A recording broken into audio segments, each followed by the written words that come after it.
లోకేష్‌ని సీఎం చేస్తారని నేనైతే అనుకుంటున్నాను సార్. ఎందుకంటే అప్పుడు ఆప్షన్ లేక ఇక్కడ జెండా పాతాలన్న ఉద్దేశంతో అక్కడ రేవంత్ రెడ్డి గారికి ఛాన్స్ ఇచ్చారు.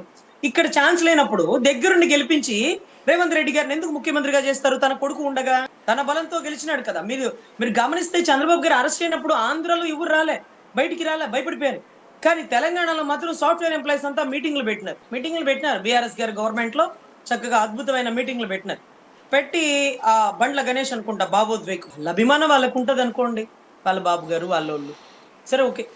సో, అటువంటి భావోద్వేగం. అదే మాదిరిగా 'పవన్ కళ్యాణ్' గారు సినిమా హిట్ కొట్టాడు. 'పవన్ కళ్యాణ్' గారి మీద కూడా అదే భావోద్వేగం ఉంటది. ఎందుకంటే ఆయన హీరో కాబట్టి. సరే సర్వసాధారణం. అంటే నేనేమంటున్నానంటే తెలంగాణలో ఆయన బలం బాగా ఉంది.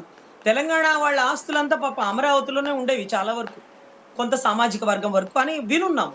నిన్న పేర్ని నాని అన్న కూర్చోబెట్టి చెడు కూడా ఆడిస్తున్నాడు.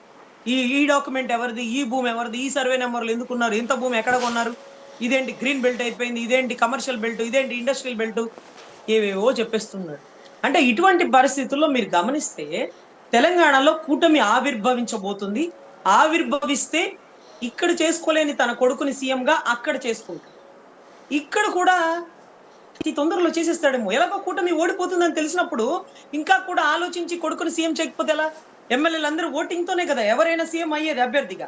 ఎమ్మెల్యేలందరూ వాళ్ళే ఉన్నారు. వాళ్ళ ఇంట్లో మొన్న ఈ మధ్య గెట్ టుగెదర్ మీటింగ్ పెట్టినాడు. ఎమ్మెల్యేల కుటుంబాల సభ్యులందరినీ కలిసినాడు.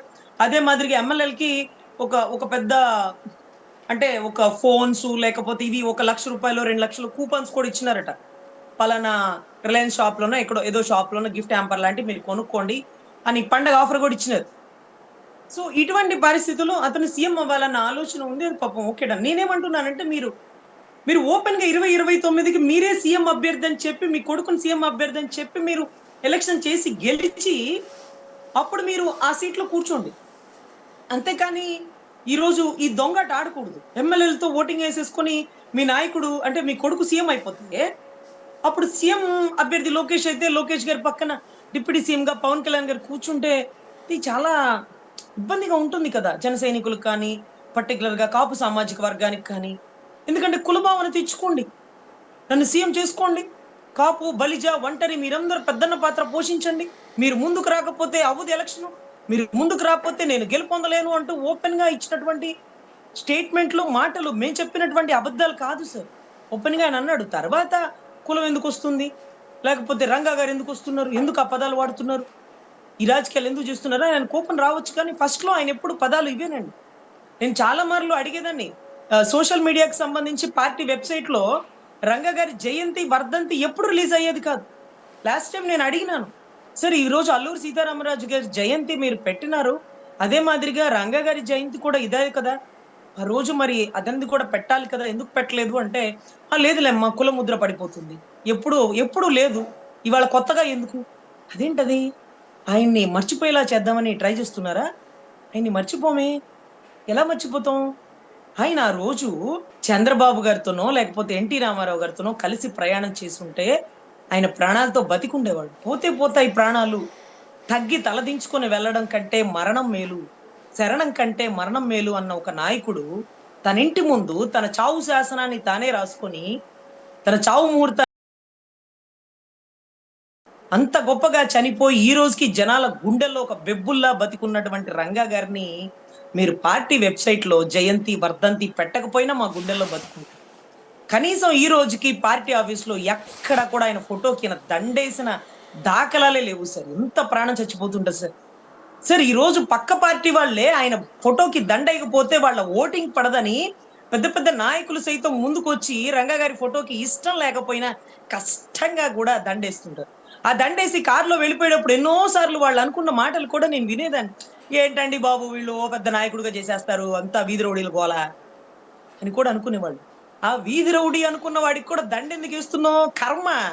నీకిష్టం లేకపోయినా వెయ్యాల్సిందే. వేయకపోతే ఓటింగ్ పడదు కదా!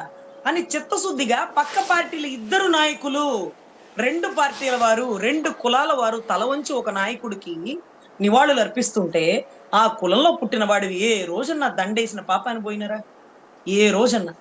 ఏ రోజన్నా నమస్కరించిన పాపాన పోయినారా? పోనీ మనసులో మీకు ప్రేమ ఉంటనే ఉంటది. కానీ ప్రదర్శించకపోతే ఎలా అన్నా? ప్రదర్శించకపోతే ఎలా? అలా ప్రదర్శిస్తే కులముద్ర పడిపోతుందంటే ఎలా? సో, ఇటువంటి పరిస్థితుల్లో ఇక ఆంధ్ర మీద అవకాశాలు తక్కువై, కూటమి ఓటమి పాలవుతుందని తెలుసుకొని తెలంగాణలో జెండా పాతుదామన్న ఉద్దేశంతో మోడీ గారు ఏదైతే చంద్రబాబు గారితో చర్చలు జరిపారు. చంద్రబాబు గారు తన నిర్ణయాన్ని స్వయాన అమిత్ షా గారికి డిక్లేర్ చేస్తూ, ఓకే తెలంగాణలో మేము ఎలక్షన్ చేస్తాం, రేవంత్ రెడ్డి గారిని మార్చేస్తాం, కాకపోతే మా కొడుకుని సీఎంగా చేయాలి. అరే సీఎం అభ్యర్థి మీ ఇష్టమయ్యా బాబు, ఇక్కడేముంటది, ఇక అంతా మీ ఇష్టమే అని అన్నాడు అనుకోండి, పాపం రేవంత్ రెడ్డి గారికి రేపు పొద్దున్నే బీజేపీ కండువా కప్పేస్తారేమో. ముఖ్యమంత్రిగా అలా వెళ్ళొచ్చో వెళ్ళకూడదో నాకైతే తెలియదు కానీ bylaws rules. But anyway election కి ముందైనా మార్చేస్తారేమో. ఇప్పుడు అలర్ట్ గా ఉండాల్సినటువంటి బాధ్యత కాంగ్రెస్ ది. ఈ టైంలో దరిద్రం షర్మిలమ్మ కూడా అక్కడ లేకపోయింది. నమ్మి బాధ్యతలు అప్పచెప్దామంటే ఆవిడేమో ఇటు వచ్చేసింది. అదే సార్ దరిద్రం ఎలా ఉంటుందంటే కరెక్ట్ గా మనం తినేటానికి మన కంచం మనమే కింద పడేసుకుంటాం.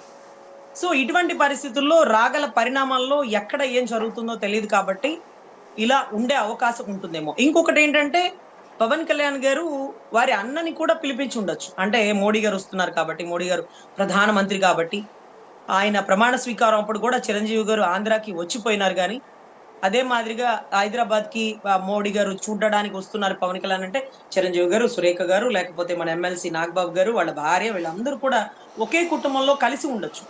కానీ పవన్ కళ్యాణ్ గారి కుటుంబాన్ని కలవాలనుకున్నారా? లేకపోతే అంతర్గత విషయాలు బయటికి పొక్కకూడదు అనుకున్నారా? అంటే ప్రతి సంతోషాన్ని కుటుంబంతో సెలబ్రేట్ చేసుకునే పవన్ కళ్యాణ్ గారు ఈసారి మాత్రం కుటుంబం అంటే ఇదేనా అంటే చిన్నగా అనిపించేలాగా పెట్టారా? లేకపోతే రూల్స్ అండ్ రెగ్యులేషన్స్ మోడీ గారు పవన్ కళ్యాణ్ గారికి ఏం పెట్టకపోవచ్చు. ఎందుకంటే చిరంజీవి గారిని పిలవచ్చా, పిలవకూడదా, అదేమైనా ఇబ్బంది అంతా ఏం ఉండకపోవచ్చు. కానీ ఎందుకు పిలవలేదు అది సరేలేండి. ఎమ్మెల్సీ నాగబాబు గారు పాపు ఆయన్ని పిలవల, ఆయన పార్టీలో కీలక వ్యక్తి, లెఫ్ట్ రైట్ అన్న. సో ఇటువంటి పరిస్థితుల్లో అందరికీ చాలా అనుమానాలు తలెత్తుతున్నాయి. ఇక వీళ్ళు జెండా ఆంధ్ర నుంచి పాతేసి, అంటే ఆంధ్ర నుంచి తీసేసి తెలంగాణలో పాతేస్తున్నారేమో, అక్కడ కూటమి ఏర్పడబోతుందేమో. మరి బీఆర్ఎస్ తట్టుకోగలిగిద్దా? కేసీఆర్ కేటీఆర్ గారు ఎదుర్కొంటారా? ఈ టైంలో కవిత గారి పక్కకు వెళ్ళిపోయారు కదా. సో వారు ఎలా ఉంటుందనేది మనం అయితే వేచి చూడాలండి.